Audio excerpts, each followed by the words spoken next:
The morning sun has barely made it over the horizon, as by today's standards, a small express locomotive thunders by pulling a long rake of shiny coaches.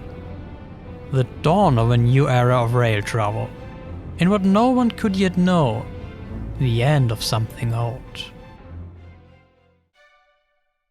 The train in question is Germany's biggest, most advanced and final royal train, built for the German Empire's last king and Kaiser, Wilhelm II.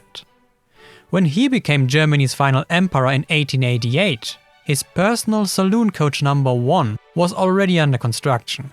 But its delivery was delayed until the next year, as changes had to be made to the ample decor, as it was originally designed for a crown prince, not a king and Kaiser. But the biggest change to the concept of this coach was that it shouldn't be a standalone vehicle anymore, but rather a whole train should follow. The original consist of 1891 is made up of 10 cars. But learning from the first car, Wilhelm's own saloon, the construction process was a little bit different. As you probably are aware of, paper is very patient. And it wasn't just Wilhelm's coronation which led to countless changes to be made. It was also Wilhelm himself. So for the remaining 9 cars were models built in 1:1 scale. And while that sounds rather expensive, and to be frank it was very expensive, despite these models being made from only cheap materials, as well as elements reused from older coaches. But these models allowed for the proposed arrangements of all the rooms and details to be thoroughly inspected and tested in person, at human scale, which very much includes the detailed inspection by Wilhelm himself. So all necessary changes to the design could already be made at that stage, before the construction of the actual cars commenced. Therefore was the actual build process a lot smoother, quicker, and ultimately cheaper. And now, let's take a look at all the individual cars that make up Germany's final royal train. Coach number 1 is of course a saloon coach for Wilhelm II himself, complete with saloon, personal bed and side room, compartments for his entourage, as well as servants, and a stove for the warm water heating. In the original consist, it is the heaviest car and the only one with 6 axles. But I won't get into too much detail, as I already made a separate video just about this coach. Featuring 2 axles less and a length of just 17.8 meters compared to 18.6 of the first, stats that all following coaches have in common, but otherwise very similar to Wilhelm's saloon, is a personal coach of Queen and Kaiserin Auguste Victoria. Overall, the interior arrangement of a large saloon, on one end spanning the whole width of the coach, followed by her personal rooms and compartments for her entourage, besides a corridor, is very similar to Wilhelm's coach. But there's one major difference. The floor plan is mirrored.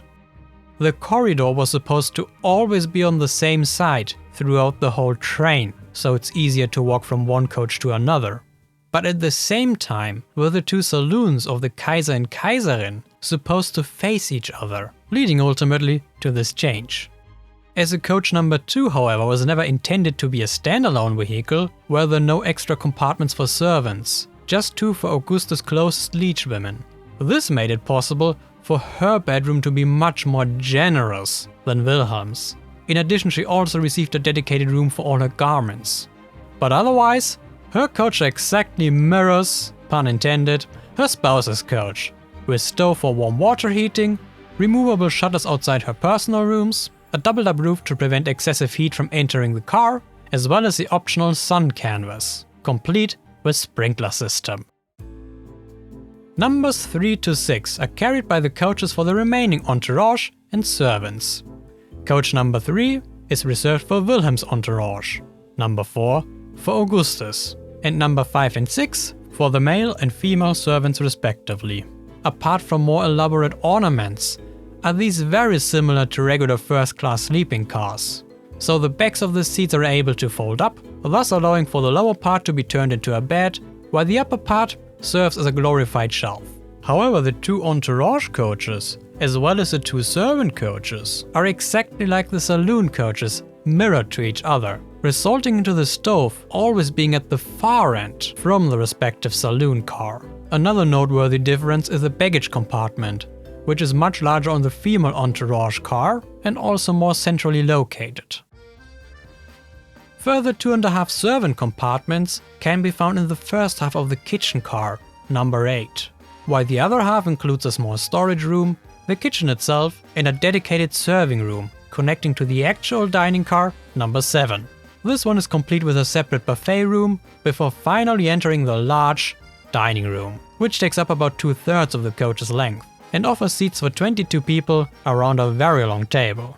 But considering the large number of sleeping coaches, this dining room has only seats for a comparatively small number of people. But as there is quite a lot to say about Wilhelm's dining habits, we'll dedicate a whole nother video to these two cars. And last, but in their importance certainly not least, we have the two baggage cars, number 9 and 10.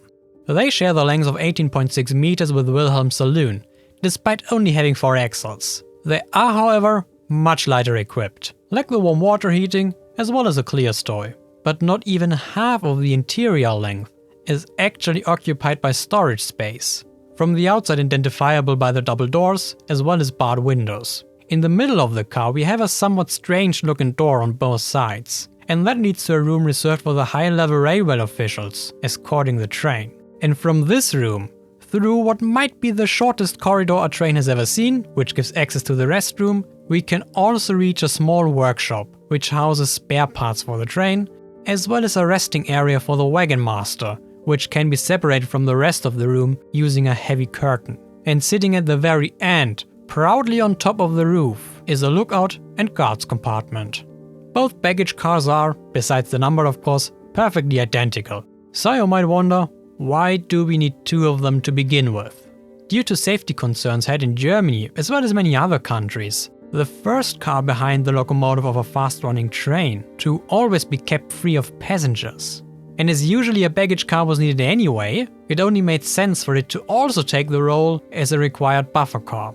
On the downside, this meant whenever a train changed direction, the baggage car had to be shunted to the other end of the train, which is quite of an awkward process, especially as with a royal train, it would also have to be turned around. So to save on time and a lot of hassle, it was found to be a lot simpler to just have 2 baggage cars, one at each end.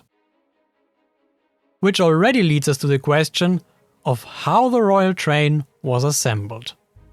The heart of the train are of course the 2 saloon coaches, coupled together with the saloon ends facing each other, so that Emperor and Empress could quickly change from one saloon to the other. These 2 cars are then flanked by the sleepers for the entourage, which are then followed by the servants' coaches, always with a corridor towards the same side. The dining section goes towards the end of the Wilhelm side of the train.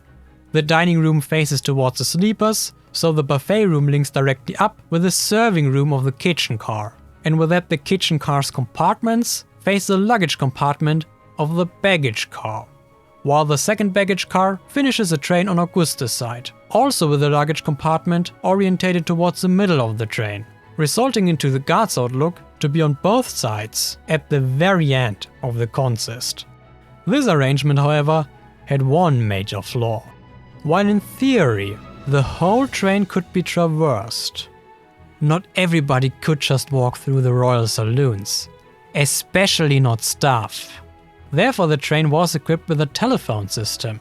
Telephones were located at both baggage cars in the compartment for the railway officials, in the buffet room of the dining car, and the compartment of the Oberhofmarschall, the Lord Chamberlain, in coach number 3. This, however, is not to be confused with the installed bell system, allowing entourage or servants to be called, and can be found throughout the train.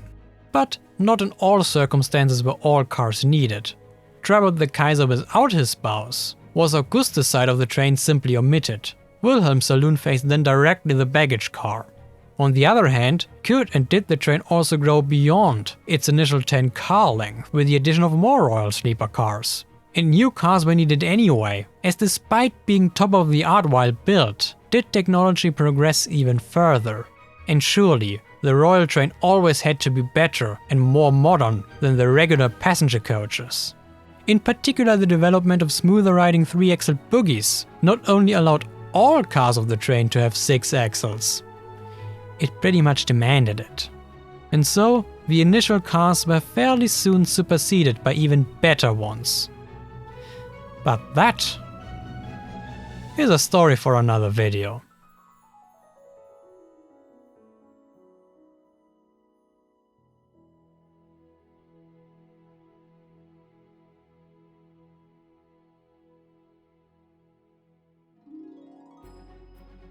A big thank you goes to the commissioner of the Royal series, as well as all of my past and present channel members, which include among many others Contrian, Denman Den, Dave Heise, Kay Frankley, Lucas Ilskens, Martin Wigiken, Michael Beck, SGG Scuba, Søren Dominic Cook, Steamy Player and Void Elder. These videos wouldn't exist without your support. But you know how else you can support me? By watching another video. See you there!